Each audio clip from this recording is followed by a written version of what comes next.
Steel plant భూముల్ని ఒక్క ఎకరం కూడా తెలుగుదేశం కూటమి ప్రభుత్వం తీసుకోదని నారా లోకేష్ బాబు గారు విశాఖపట్నంలో ప్రకటన చేశారు.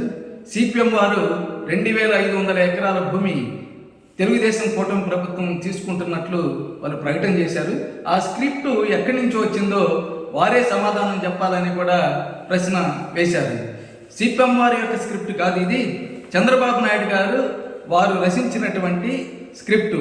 దీని పేరే విశాఖ ఎకనమిక్ రీజన్ అని చంద్రబాబు నాయుడు గారే లోకేష్ బాబు గారి యొక్క సమక్షంలో విడుదల చేసినటువంటి నివేదిక ఇది. ఈ నివేదికలో 33వ పేజీ చదవాలి నారా లోకేష్ బాబు గారు. ఇందులో ఏం పేర్కొన్నారు? విశాఖపట్నం స్టీల్ ప్లాంట్ యొక్క భూములు ఖాళీగా ఉన్నాయి, అందులో 2500 ఎకరాల భూమిని మేము తీసుకొని ప్రైవేట్ పెట్టుబడుల్ని 10,000 కోట్ల రూపాయలు తద్వారా ఆకర్షించి అక్కడ ప్రైవేట్ పరిశ్రమలను పెడతామనేది 33వ పేజీలో 3వ నంబర్ పేరాలో వాళ్ళు పేర్కొన్నారు స్పష్టంగా. ఇది వాస్తవమా కాదని చర్చకు రమ్మని మేము అడుగుతున్నాం. ఈ నివేదికలో వారు చదవకపోతే మరోసారి చదవమనేటువంటిది కూడా నేను విజ్ఞప్తి చేస్తూ ఉన్నాను.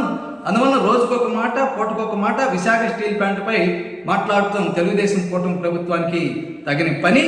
ఇప్పుడేమో బెయిలైట్ ప్యాకేజీలు ప్రతిసారి ఎలా ఇస్తామని చెప్తున్నారు. ఎప్పుడు ఇచ్చారు మీరు బెయిలైట్ ప్యాకేజీ అని నేను అడుగుతూ ఉన్నాను. ఎన్నికల ముందేమో స్టీల్ ప్లాంట్ గొప్పదన్నారు, స్టీల్ ప్లాంట్లో కార్మికులు గొప్పవారన్నారు. ఇప్పుడేమో ఎన్నికల తర్వాత స్టీల్ ప్లాంట్ వైట్ ఎలిఫెంట్, ఇది నష్టాలు బారిన పడేది.